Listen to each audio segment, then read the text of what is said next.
Hello mga kabibig! Welcome back sa ating bagong YouTube channel. Ito ang pinakamaingay na YouTuber sa balat ng YouTube. Ako si Kabibig, maglapag-lapag na ta with evidence. So, kahit masakit man sa ating mga puso ngayon na nireject ng ICC ang interim release ng Tatay Digong, let's move on na lang po. Kasi alam naman natin na hindi yan makakalabas si Tatay Digong. Kasi sabi ng ilan, di umano'y done deal na ito. May mga malita na binigay doon. Alam naman natin, 'di ba? Sa simula pa lang pinakidnap, nilagay sa ICC at kung ano-ano pa mga pangyayari na nagpunta si Trillanes at kung sino pa doon. So, huwag na tayong mamangha. Huwag na tayong mashock na ito talaga ang mangyayari ngayon. Ito good news to. Hindi magagamit sa mga kalaban ni VP Sara ang mga insertions. Baka sabi niya, si VP Inday, flood control, VP Inday may budget insertions para impeach. Nako, hindi yan.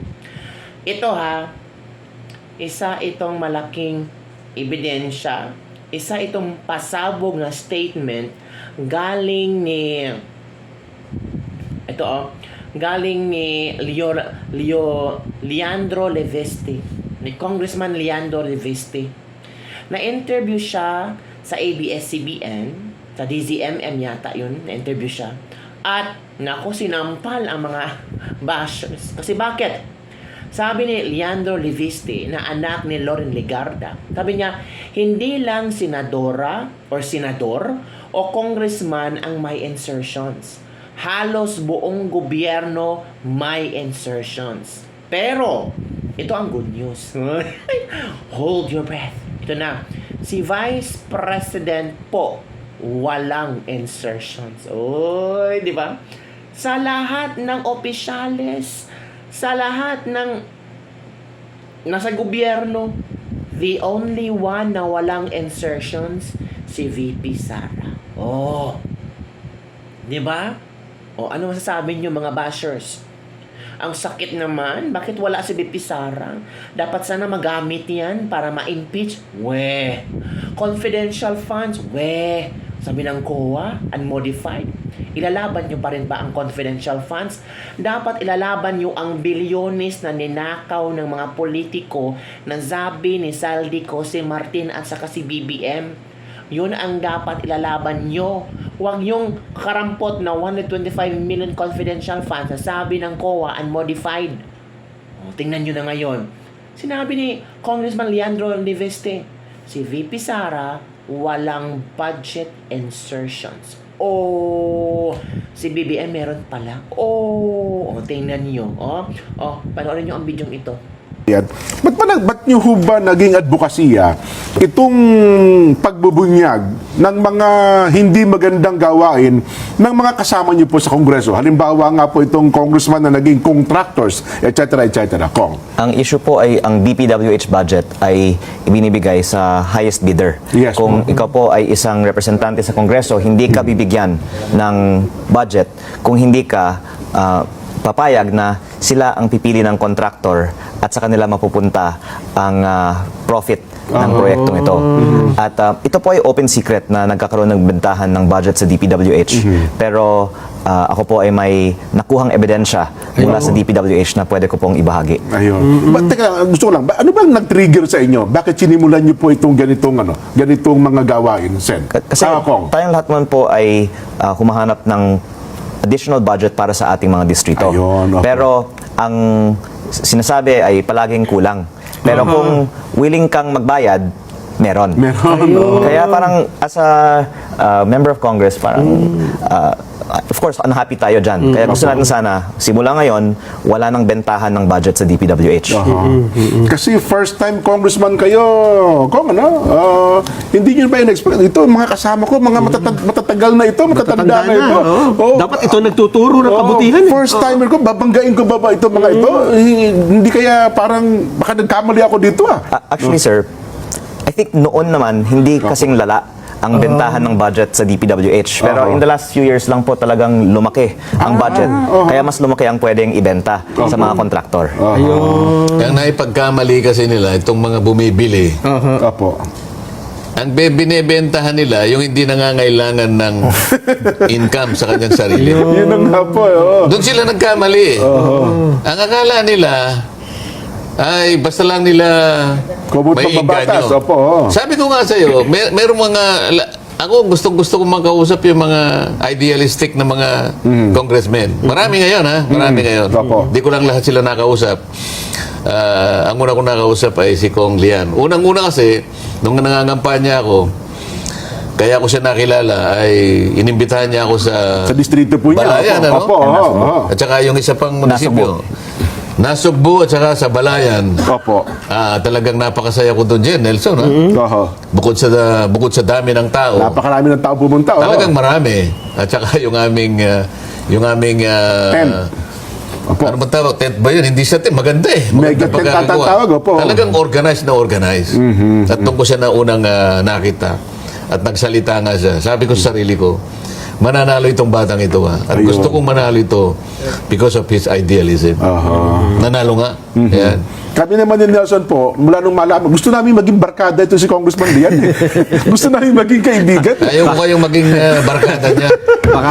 Baka ma-influensyahan po kami. Ma-influensyahan niyo po eh. Simulan na natin siguro para maganda yung topic na pagdidiscuss. Ano po ba yung na-discover nyo, Kong? Yes, sir. So like I said a while ago, the fact na binebenta ang budget sa DPWH ay parang open secret sa Congress. Pero mahirap patunayan kung walang documentary evidence. Opo. Pero nung Setyembre, nakakuha ako ng mga files galing kay former DPWH Undersecretary Catalina Cabral na dated August 30, 2024 tungkol sa 2025 budget.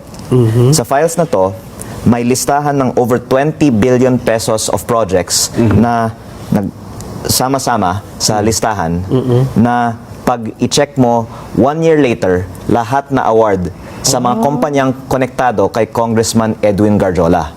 Ibig sabihin, advance na nakalagay. Either magaling manghula ang DPWH kung sino ang mananalo sa bidding o ito po ay patunay na luto ang bidding at hindi pa naaprubahan ng Kongreso ang budget, may listahan sa loob ng DPWH na kung sino ang mananalo. Grabe, oo. Sa kabatiran ng ating mga viewers, baka hindi nila naintindihan. Ano ba yung, sabihin, ano yung bentahan? Ano yung binibenta? At Paano? sino ang bumibili? Paki-explain nyo nga po, Kong. Basically, para ikaw ang maging contractor, Okay. normally, may kickback pag manalo ka na. Pero dahil mas advanced na ngayon, hindi pa approve yung budget, nag-a-advance na ang mga contractor. Para may assurance. Pero ang akala ng iba, pag-approve ng Kongreso ang advance. Pero ang lumabas nga din sa mga hearings tungkol sa DPWH ay paglabas pa lang ng NEP, meron na. Pero ang nakita ko sa listahang ito, hindi lang retail, wholesale ang bentahan. Kasi sa isang buyer, nagkaroon ng 22 billion pesos sa 2025 budget. Sino po ang namumuhunan? Kasi risky yan eh. Anong assurance ko na makukuha ko kung nagbigay nga ako ng pera? Yung mga may malalim lang na relasyon sa DPWH. Ayun. Kaya si Congressman Garjola ang ating example dahil sabi niya, si Secretary Manny Bonoan ay kanyang ninong. At matagal na siyang nangongontrata sa DPWH. Opo. Kaya malakas ang loob niya na siguro magkaroon ng mga kasunduan sa mga opisyal ng DPWH dahil hindi po siya nabigo sa kanila siguro sa mga nakaraang mga taon. So kung namuhunan man siya, may assurance siya na kanya nga talaga mababawi niya yung puhunan niya. Yes, and pwede naman niyang ipaliwanag at pwede din ng mga opisyal ng DPWH ipaliwanag ang dokumentong ito. Pero base lang po sa dokumentong ito, nahula ng DPWH 1 year in advance na ang mga kumpanya konektado sa kanya ang mananalo sa mga proyektong ito. At ito'y kung hindi mo basta-basta nakuha kung saan-saan, kundi mismong official document ba ito? Opo, ito po ay internal file mula sa opisina ni Undersecretary Cabral. At actually, akala ko may kopyan ito ang ICI. Opo. Pero bumisita din ako sa ICI ngayong linggo at nalaman ko na nawala pala ang mga computer Wow! ni Yusek Cabral. Grabe. Kaya para malaman natin ang mga proponent ng mga insertion sa budget, maganda sana kung ibigay ng DPWH sa ICI ang files ni former Yusek Cabral. Hindi ba kasama siya ng sunog dito yan sa Quezon City? Yung nasunog, baka ilan lang ang... The region puro yung sakop niya. nasunog eh. Pero Hindi naman nasunog yung central office. Ganun ba? yung opisina ni Yusek Cabral ang may pinakamaraming impormasyon tungkol sa DPWH budget. Yung kasing opisina ni Yusek Cabral, Yusek for ito yung planning services. Opo. Sa planning services na yan, lahat ng applications hawak niya eh. Opo. So meron siyang information management system, nandyan yung PCMA, nandyan yung MYPS, Aha. nandyan yung Survey 123. Opo. Alam mo, lahat ng repository ng data nandun sa services na yon. Kaya tama yung kanyang at ako natutuwa nakakuha siyang ganyan bago nakapag-resign yung undersecretary. Ito matibay na ebidensya ito. Yung sinasabi niyang bentahan. Example ng bentahan kayong dalawa congressman. Opo. Lalapit yung isang contractor congressman. Okay. Alam niya kasi, gusto niyo bang mapalakihan natin yung yung alokasyon ninyo? Kunwari, Opo. distrito mo kasi pangkaraniwan, yung mga malalakas nakakakuha na higit sa 1 billion eh. Opo. Pagkatapos dadagdagan niya halimbawa, hindi lamang yun, una bibilihin niya na yung sa inyo. So okay. sabi niya, Congressman Jen, Opo. May allotment ako eh. Diba? May pera, may ako, pondo. bibiling ko na yung yung allocation nyo. Opo. Pag binili niya, siya nang mag-execute. Sana mag-implement. Ikaw, pauubaya mo sa kanya. Anong ganasya ko doon sa district? Isang bebenta, bago pa nasa NEP pa lang, Opo. bibigyan ka na niya. Yun ang sinasabi may ni Ikaw. paunang ganun ngayon, pala. Ngayon, kung meron pa siyang kapangyarihan na dagdagan sa'yo, Opo. pero ibibigay mo rin sa kanya. Yun ang bentahan na sinasabi niya. At itong dokumentong dala niya, Opo. napakatibay nito. Nako. Ngayon po, paano natin natukoy, Kong Lian, na ang nasa likod na ito nga si Congressman Garjola? Si Anong Congressman connect niya? Garjola mismo ay ang namumuhunan sa mga kontratang ito. Pero sabi niya, si Secretary Manny Bonoan ay kanyang ninong, kaya siya may access siguro sa mga deals. Pero marami po kasing mga politiko ay nagbigay din sa kanya ng mga projects over the years. At iilan sa kanila ay nasa gabinete ngayon. Okay. Pero, of course, we would like to give the benefit of the doubt Opo. na may anti-corruption campaign ang ating gobyerno ngayon at sabi po by December 15, maraming makakasuhan o makulong at sana po kahit na kaibigan natin si Congressman Edwin Garjola, hindi natin siya isa-spare kasi I think this is important to put in context. Si Congressman Edwin Garjola ang pinakamalaking contractor sa Kongreso ngayon. Ito po ay ayon din sa ICI. Nung ako po ay bumisita doon, sinabi sa akin ni Commissioner Rogelio Singson, pinakamalaki si former Congressman Zaldico. Pangalawa, si Congressman Edwin Garjola. Pangatlo lang si Diskaya. mas malakas ito kay... Kasi si Diskaya ay hindi congressman. Yes. Si Edwin Garjola ay malapit sa mga gumagawa ng budget. Kaya ngayon nang wala si former Congressman Zaldico sa Kongreso, pinakamalaki na ngayon na DPWH contractor sa Kongreso si Congressman Garjola. Pero nabanggit ng ICI, ngayon lang nung bumisita ako sa ICI, nabanggit si Garjola sa kanila. Ayun. At I guess kasi flood control ang focus ng investigasyon so far. Pero si Congressman Garjola ay malaking contractor sa roads. Pero hanggang ngayon, ang dami pang mga bentahan ng projects sa mga roads ng DPWH. Kaya mabuti po sana wag nating i-spare ang isa sa mga pinakamalaking contractor. Ibig sabihin yung kumpanya mismo ba? Sabihin, kumpanya ba mismo ni Congressman Garjola nag-i-implement ng project o ibinebenta rin niya sa ibang mga contractor sa bawat lugar? Magandang punto po yan. Sa aking distrito, 1/3 ay nasa pangalan ng mga kumpanya niya, 2/3 nasa pangalan ng ibang mga kumpanya. Pero alam ko kanya dahil kinausap niya ako, humihingi ng tulong para aprubahan ng local government ang proyektong yon. At ang research po namin, sa buong bansa may 42 billion pesos sa pangalan ng kanyang mga kumpanya. Pero baka kung isama natin yung mga hindi na sa kanilang mga pangalan, ay mahigit 100 billion pesos ang mga kontrata niya, bukod pa sa mga nabenta niya na hindi natin matitrace kung wala po tayong documentary paper trail. So nationwide din pala ang operation operation niya, no? Opo, ang listahan pong ito ay baka 100 mga probinsya. At minsan hindi naman po kasama ang mga district congressman dito at may coin term nga po ng sagasa, di ba po? Na basta biglang may bilyong pisong proyekto sa distrito ng congressman na sasabihin ng DPWH, iba yung nagpapondo ng proyektong yan. Ang pinag-usapan natin, Jen Nelson, ay itong bentahan ay isa lamang na component ng sistema na bulok sa DPWH na pinipilit kong ibaling sana doon. Although ang pinag-uusapan muna sa ngayon ay flood control, pero ito mas malawak ito. Hindi lang flood control ito. Pati pala roads, Kahit anong klaseng Project. government project, nabibigyan nila, na-impluensya nila dahil nga yung mga proponents, kagaya ng contractor ka na, congressman ka pa, napakalaking impluensya nun. Opo. Hindi pang karaniwang congressman yun. Contractor, congressman, at may contact pa siya. Opo. Yung mga proponents, kasama doon sa system na pinag-uusapan sa Blue Ribbon Committee. Itong mga ito, isa lamang sa mga manifestation. Pero kung makikita mo, talamak na ito. Opo. Kung Lian, hindi ito magagawa ni Kong Garjola kung mag-isa lang siya. Natukoy niyo ba kung sino mga galamay niya sa Congress? At saka bukod, siyempre, sabi niyo, ninong niya si Congressman Manny Bonoan, si Secretary Manny Bonoan eh. Well, in this case, yung mga projects niya ay nanggaling sa DPWH, hindi sa Kongreso. Kaya siguro meron certain amount ng budget na ang central office ng DPWH ay nag-allocate, doon siya kumuha. Yung 6 na project niya sa aking distrito ngayong taon, lahat nang galing sa DPWH, hindi po sa Kongreso na insertions. Tama yung sinasabi niya.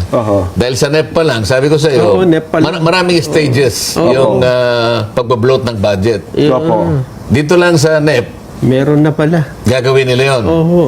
Yung tinatawag nilang allocables, nagagawa nila talaga yon. Ayun. Pwede silang pumasok doon sa pangako na, magkakaroon ka rito. Sigurado na. Ako na bibili niyan. Pero hindi ibig sabihin na walang kinalaman ng mga congressman sa budget mula sa DPWH kasi para hindi halata ang insertion ngayon, ang ginagawa, pinapasa na lang ang listahan sa DPWH tapos pinapalabas ng DPWH na galing sa DPWH ang mga proyektong yan.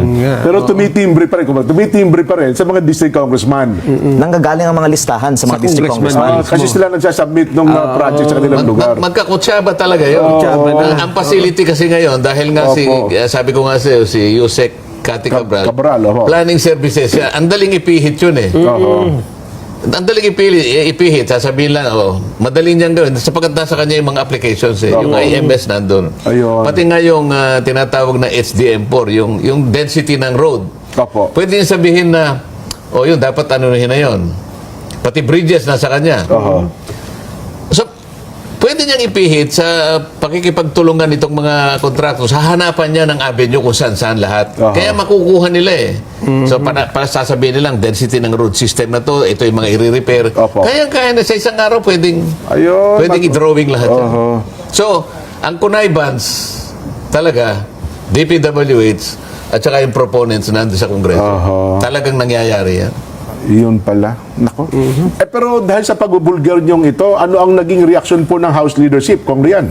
Actually, maraming mga miyembro ng Kongreso ay galit din kay Congressman Garjola kasi parang sobra naman ang ginagawa niya. Kahit na maraming ibang mga congressman gumagawa ng pareho sa ginagawa niya dahil napakaraming mga kontrata ang nakuha niya sa DPWH at napaka-extravagant ng kanyang lifestyle. Sabi ng ibang mga miyembro ng Kongreso, mabuti naman na may nagpakita na hindi sang-ayon ang Kongreso sa mga gawain Yun niya. ang puntong gusto kong makilala nyo, makita nyo. Opo. Si Congressman Garjola, kasama niya sa Congress. Opo, Sen. Pero hindi siya natakot, hindi siya nangimi na ihayag yung hindi magandang ginagawa. Katulad ko, nakita nyo, kapareho kong Deputy Speaker. Ito kasaysayan na to. Ako lamang ang Deputy Speaker na pinausisa ko ang kapwa ko Deputy Speaker. Siya rin ang Congressman. Pinauusisa niya ngayon sa magitan ng ebidensya na akala kapwa niya Congressman. Sinong gagawa niyan? Yung matibay ang dibdib sapagkat idealistic siya. Tama. Yan ang gusto ko mapansin ng kababayan natin.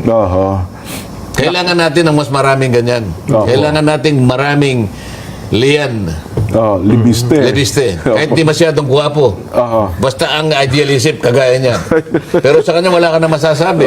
Guwapo na, idealistic pa. Mayaman pa, no? Yun pa Anyway, Kong Lian, gaano tayo kaseryoso dito? Ano ang goal mo rito? Kung ikaw ang tatanungin. Oo. Unang-una, ang sagot ko sa una yung tanong ay gusto ko tama ang sistema ng pag-allocate ng budget at wala nang bentahan sa 2026. Ngunit sa research ko, meron bentahan mula sa DPWH hanggang ngayon. Hanggang ngayon. At ako po ay nakikiusap sana na yung budget na ginawa ni former Secretary Manny Bonoan at Undersecretary Cabral na yun pa ang nakasalang sa Kongreso at sa Senado para sa 2026 ay rebisahin natin. Ngayon na nalaman natin na may ganitong sistema pala. Pero malaki na ata na bawas, di ba? Ito sa panahon ng Secretary Beans. Opo, pero yung natira Opo. ay galing pa sa Bonoan at Cabral time. At may mga bago pa ring mga insertions mula sa team ni Secretary Vince para sa mga lugar na konti lang ang tao at ang balita po, Sen, ay kung saan may congressman na contractor, nagkakataon, doon din malaki ang budget. Kaya ako po ay hindi nag-reach ng conclusions. Pero nagtatanong lang ako, bakit kaming mga distrito na maraming tao, maraming pangangailangan, hindi kami nabibigyan ng budget. Pero maliit na distrito, pero tao. ang congressman ay contractor, Malaking binibigyan ng malaking budget. Meron siyang sparring partner dyan sa Congress na dating representante din ng yung kanila, yung party list group ni Kong Garjola, yung, di ba, yung construction workers yan, di ba? Ang unang representante po yan si Congressman Romeo Momo Di ba? Na tumakbo sa district, ang nagpapalit sa kanya, si Garjola. Dating DPWH. Dating DPWH Undersecretary. Wala ba kayong imbestigahan lang? Hindi tayo nagpaparatang. Kundi, baka naman, may mahukay din kayo, Kong Lian. Nako, Sen, gagawa tayo ng bagong mga kaaway dito. Si Kong Momo po ay chair ng Public Works Committee. Ayun na nga po, isa pang chairman ng Hanggang ngayon. House Committee on Public Works. Ako po ay nakafocus po kay Kong Garjola dahil may proyekto siya sa aking distrito. Ayun. At ito po ay para sa interes ng aking distrito. Di ba alin dyan, yung pinangangambahan niya na maring nauulit pa rin sa 2026 budget, di pa naman tapos yung plenary debates namin. Opo. Kung makakuha ko sa kanya ng mga matitibay na ebidensya na nakaraan, ang dami pang nakasabit na mga bentahan dyan. Tama po, tama. Pipilitin natin na maihayag yan, ma-address natin, mabawasan kung kinakailangan. Hindi man lahat, dahil sa alam mo, napakahirap talaga niyan. Opo. Pero gagawa tayo ng paraan na ma-address natin ang malaking bahagi niyang bentahan na yan. Kong Lian, bitin kami. Pwede ba magkaroon tayo ng part 2? Malapit na naman ata. Kaya gusto nyo, kayo ang pang-Webes namin. Ano ho yung mga mahalagang bagay po nandiyan sa gusto nyo sabihin sa ating palatuntunan? Meron tayong mga ilang minuto po. Baka meron kong kaming hindi na itanong na importante po masabi ninyo, Kong Lian. Well, I think the most important thing is to fix the budget moving forward. And tulad po ng nabanggit ni Senator Marcoleta, na nasa Senado pa naman ang budget ngayon at sana hindi mauulit ang ganitong sistema sa DPWH. Ang inyo pong mensahe sa ating mga followers, viewers, etc. Kong Lian. Maraming salamat po sa opportunity to guest on your show and I hope to be back again. Yes po. Gawin natin kayo regular dito. No? Biglang dami ng followers at viewers natin Sen, baka may mensahe po kayo sa ating mga taga-subaybay. Wala na tayong oras Oo nga po. Meron Siguro pa po na. magpasalamat na lang 3 tayo. minutes po, Sen. Opo. Pasalamatan natin si Kong Lian sa kanyang mga inihayag. Makakabuti po ito sa ating bansa, lalong-lalo na po sa paglalatag ng ating mga budgets. Opo.